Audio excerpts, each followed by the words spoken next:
Renungan malam ini yang ditulis oleh Dr. Kathleen Dewijaya Kuntaraf dan Pendeta Dr. Jonathan Kuntaraf berjudul Bait Suci di Surga. Dan ia telah masuk satu kali untuk selama-lamanya ke dalam tempat yang kudus, bukan dengan membawa darah domba jantan dan darah anak lembu, tetapi dengan membawa darahnya sendiri. Dan dengan itu ia telah mendapat kelepasan yang kekal. Ibrani 9 ayat 12. Untuk 2 minggu ini kita akan membahas atau mempelajari mengenai bait suci.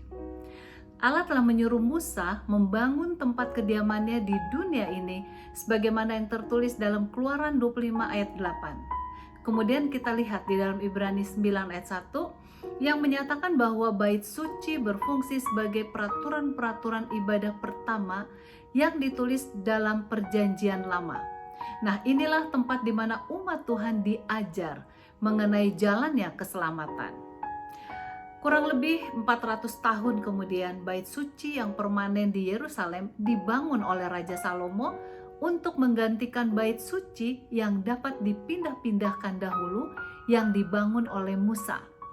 Nah, setelah Nebukadnezar menghancurkan bait suci itu, orang-orang buangan yang kembali dari tawanan Babylon membangun bait suci kedua yang pernah diperindah oleh Herodes Agung dan kemudian dihancurkan oleh Roma pada tahun 70 TM. Alkitab juga menunjukkan bahwa Perjanjian Baru ada juga memiliki satu bait suci, yaitu bait suci yang di surga. Di dalamnya Kristus bertindak sebagai imam besar yang duduk di sebelah kanan tahta yang maha besar di surga. Bait suci ini adalah kemah sejati yang didirikan oleh Tuhan dan bukan oleh manusia sebagaimana yang tertulis di ayat inti kita di atas. Di Bukit Sinai, Musa telah diberi contoh sebuah model miniatur dari bait suci yang terdapat di surga sebagaimana yang tertulis dalam Keluaran 25 ayat 9 dan 40. Bait suci yang dibangunkan oleh Musa disebut di dalam kitab suci sebagai sesuatu yang melambangkan apa yang ada di surga. Dan itu tempat kudus. Merupakan gambaran saja dari yang sebenarnya.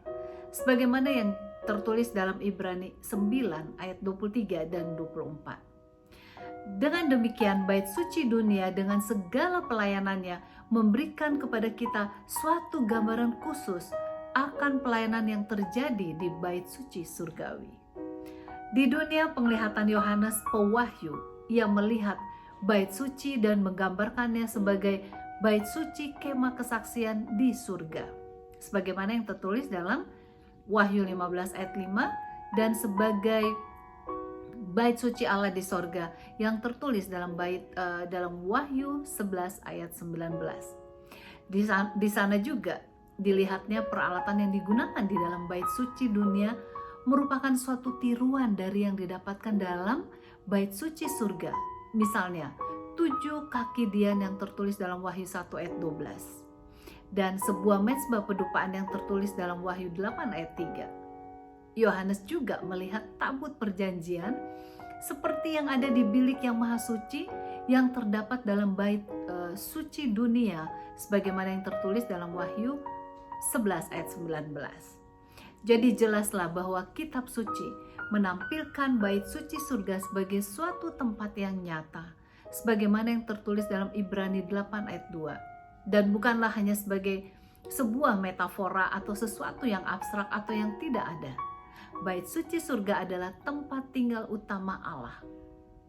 Sekarang sudah waktunya kita memandang kepada pelayanan Yesus di surga yang memberikan pelayanannya untuk keselamatan kita masing-masing.